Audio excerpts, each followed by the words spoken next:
What's good, everybody? Today I'm about to react to the most unbelievable story in rugby. Shout out to Ableton for sending me the name of that video. Man, let's just get right into it.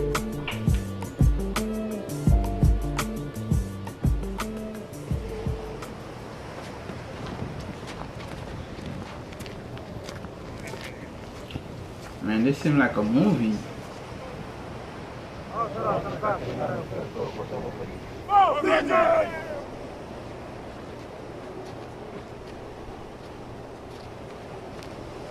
I don't want to write my name on sand, where the wind comes and blow it away. I want to write my name on stone.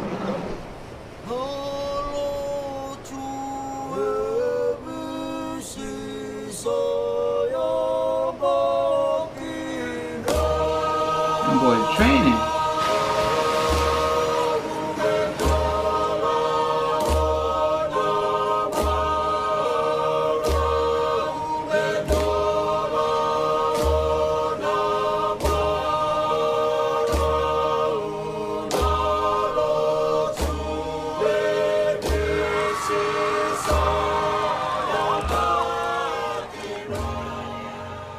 I'm an ardent Fiji fan. Win or lose, I will always go for Fiji. Fiji is the best in the world of sevens. Rugby sevens means a lot of different things to the people of Fiji. It's part of our blood here in Fiji. The flair that they have now, it's inborn. And you go around to villages, you see them just running around wild. Every man, woman and child, they all know everything about the team because they follow it so fanatically because it's their team. New Zealand considers rugby as second to religion. In Fiji, it is sevens that is number one. Start from the small children. When they start growing up in school, they play with coconut and bottles. That's why it's natural, right? And they always watch rugby sevens a lot. It's like the Jamaican sprinters. It's one of those stories where you have this team from the islands and this spiritual, mythical creation, really, of these boys that can do amazing things against teams that are more developed, have more money, have more backup, have more things in every category except that ability and that heart and that nation behind them. I think lots of other teams can say that they're doing it for their countries, but this is actually the case here. It's hard to quantify, but everybody on the island is behind this team. They're really serious about this. It's just so unique.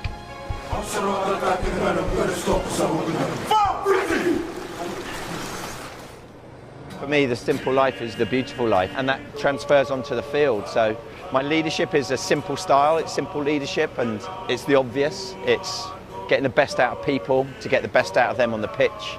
It's teamship, it's loyalty. You don't need a software program or a sports scientist telling you, what they should be eating or drinking. You can do all that simply. And we've proven that as a team, that having a simple framework, having simple leadership, having simple practices can get you to the very top of the game and can keep you there and can actually push the boundaries on how this game's being played. I am sure the wishes of the people, the heart of the people are with the boys out there on the field, making them strong. And my prayers every day is for the Lord to look after these boys. These boys come from perhaps some of the lowest start points, in life, and they reach some of the highest points in sporting terms for them. And it's an amazing journey for all of them, and also the nation. That fear can't let anyone down. People are all watching at home. Everybody's watching. Everyone you've ever met around Fijian rugby that you've worked with, lived with, they're all there. They might not be there on the pitch, they're there watching that moment for you, and you don't get up. Everybody sees it. You don't make that pass, you don't give it that energy. Everybody sees it.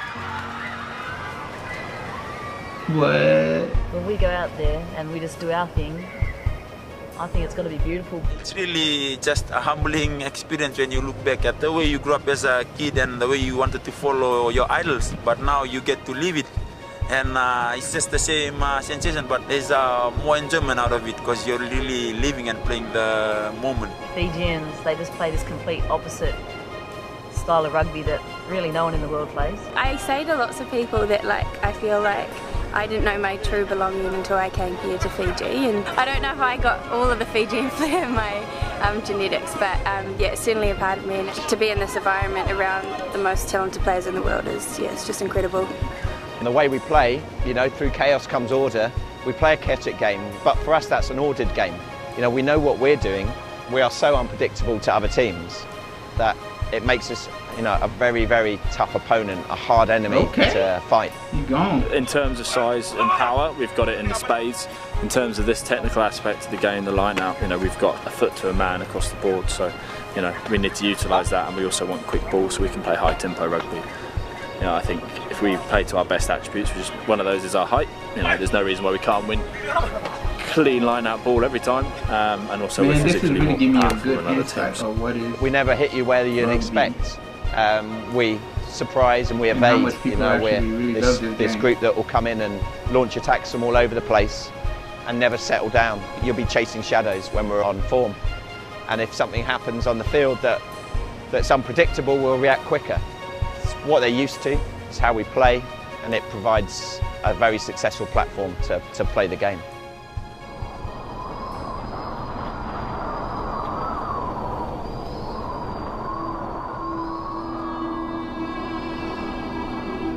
Things like the cyclone knitted the boys even tighter. You get knocked down, maybe more times than you can count. But, you know, to get back up is really a testament to, you know, what kind of person you are. To see the reaction of people with houses destroyed, you know, nothing left, and still they have their TV on and they're still cheering, and you know that rugby is something else to the people of Fiji.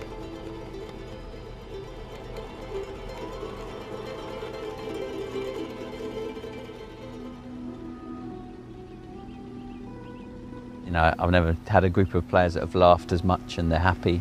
They're probably the poorest group of players I've ever coached as well, yet they're certainly the happiest. And I think in rugby terms that's meant they're really resilient, they're robust, they're very grateful for what they've got. They're incredibly excited about this trip to Rio. For them this is beyond excitement. I can hand on heart now say that the team that we're taking to Rio might not win a gold medal, but we're not going to get tripped up by something that we didn't do or a drop in values that we did earlier on in the season or in our preparation that will come back at us in Rio. We've got a side that understand what's required of them. This is our chance to really show people that have never seen Fijian rugby played before exactly what everybody's on about, why we're so different. And none of us want to lose that opportunity. We want to just show Fijian sevens and Fijian rugby, and therefore the island of Fiji at its very best.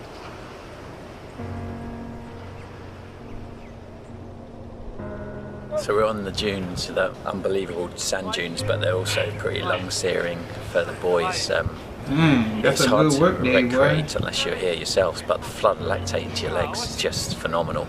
I mean, it just swamps your whole body, and you know, in sevens you get that as well, but not to how quickly it suddenly turns over it up here. So your legs get strong fast up here. Obviously the base work we've done in the last 4 weeks has really helped them to recover quicker from the reps that we're doing at the hills. So yeah, they do well. But as I said, it's a painful experience. Yeah, the guys are extremely fit. You know, they can run all day, and their repeat speed's unbelievable. There's nowhere to hide. You have to get the job done. You do it as a team, and it's been a key part of our success over the last couple of years is coming up here. You know, when we do the sand dunes, you know, some of the boys look like they're just running up a hill. You know, it doesn't even you know, affect them in the sands. Many Fijian teams have come up here in the past, and it's just staggeringly tough, and it's staggeringly beautiful. My aim was to play in the Olympics. It's now or never. So I'm trying my best to get into the team, because I don't know, maybe the next Olympic I won't be here. So this is my only chance, so I'll make sure I'll be in the team and play. For us to be given this chance to represent our country is a good opportunity to fly our flag high in the world stage. My mom and dad will be tears flowing from their eyes when they see me walking out on Olympic stage. it's just a major achievement, and they be speechless, you know, for somebody from my family to even be in the Olympics. Give your best. Your best is all we need. Whether we come up on top or we come out right at the bottom, your best is always what we require. Never dreamt of it. Never thought that I'd be an Olympian. I like this video. Yeah, I'd be really thankful to the Lord for the journey he's taken me through. My family will be proud of me because that's what my dad said every day. Even like last year after the World Cup, he said, World Cup is over, I want you to be in the Rio squad. I said, don't worry. If that's God's will for me, then I'll work hard, don't worry. It's just gripped hold of this nation, and it's always done that. And Hong Kong, I guess, proved the pivot, the high in the past. And now we've got the Olympic Games, and that supersedes everything. That saying that was said way back in the 70s by Graham Eden, give the ball to a Fijian on an open prairie to contain them. Yeah, we'll expect teams to try different things against us, and we'll be prepared for it. Every time we go there to win. And that's what people, I think, back us up on, because they know we can do that, bring home the glory and just put this little dot of an island up there in the world stage. They are going to win. And when they win, they come back, there'll be a big celebration in Fiji.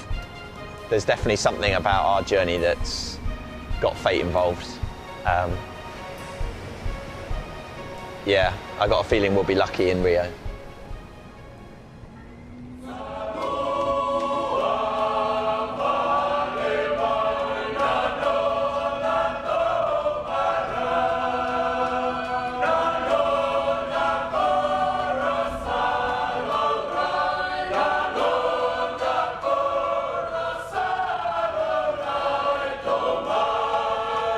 Boys getting ready.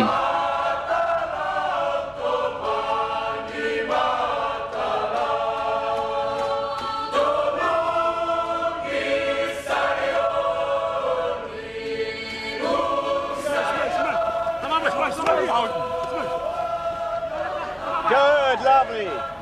Lovely. Oh, I like that one. That's good, Billy boy. It's been 3 years hard work that we've got to this point now, and now we've obviously got a small matter of 6 games. It's ridiculous. Doing all this hard work, we're working, all of us are working our asses off and doing what we can. It's for 6 games of sevens rugby, but I hear they're all pretty important, so we've got to do our thing. There are going to be no what ifs tonight. No what ifs, Mataka. So pick your shirt up, put it on with pride, and let's go and put in a performance. When we came up to line up in the tunnel, it was something else for me. It's like I was just happy inside, like, you know, something inside I couldn't keep down. They were almost in this trance, this higher plane. When they're like that, no one can touch them. It's like it just made me want to laugh. I don't know what it was, but, you know, it was just something else. It's like inside them, it's like I just wanted to smile, and I saw the boys and they were smiling. And when the Great Britain side walked in, you know, we looked at them, oh, here they are. They were so focused, they were like ready for the final. But when I looked at us, it was like, you know, we were going for a training run or something, because people were just relaxed, just, okay, just smile, let's just go in and enjoy it. And it was just something I'll never experience again, you know.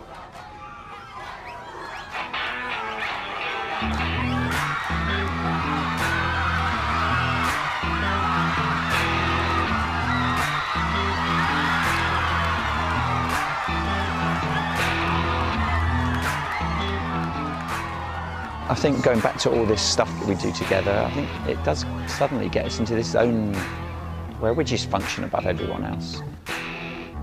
A Fijian team, when they are relaxed, smiling, when they are enjoying themselves, the team they are facing had better not treat that as a sign of weakness, because that's when the Fijian boys are really on point. You could see it, you know, it was ridiculous. You know, Semi Kunatani was going through brick walls. So was Leone. They were staying on their feet, they were controlling things, and that was just about getting everything right, ready for that last game. If you're going to win a gold medal, you've got to have your best at last, and we did that.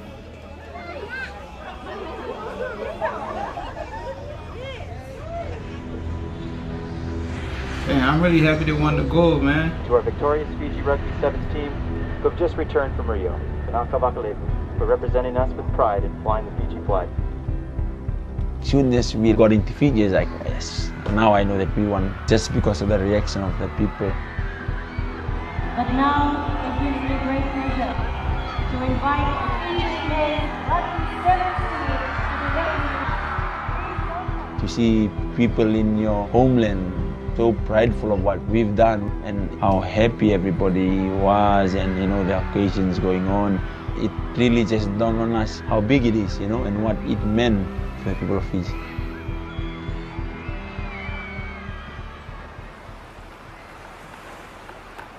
The spin-off for me is the youth generation, seeing Fijians lifting titles on global level, winning gold medals at the Olympics, and going, well, why can't I go and get that degree and become a doctor? Why can't I start up that company? Why can't I fulfill my dreams? I see it in this creative youth in Fiji. They have a drive, this next generation, and hopefully this will be another thing that will push people forward on the island to achieve greatness. For me, when I look at that medal personally, I look at the journey God's taken me through my ups and through my down, and I'll have it with me for the rest of my life, and I hope God gives me children that I can share it with them, and probably I have grandchildren, and that medal will be around. Even if I'm gone, that medal will be around with my family, just to remind them that part of a family member won gold in the Olympics, and to inspire future colonial generations that are coming up, that they too can do it, and all that training and hard work they were doing, that they come from a great sporting paid family. off. I hope I can be remembered that way, and that medal. To Ableton for sending me that video, and it was a really good video. I really liked it. I enjoyed it, and I hope y'all did too. The link of that original video will be in the description below, so make sure you check them out. And thanks for watching.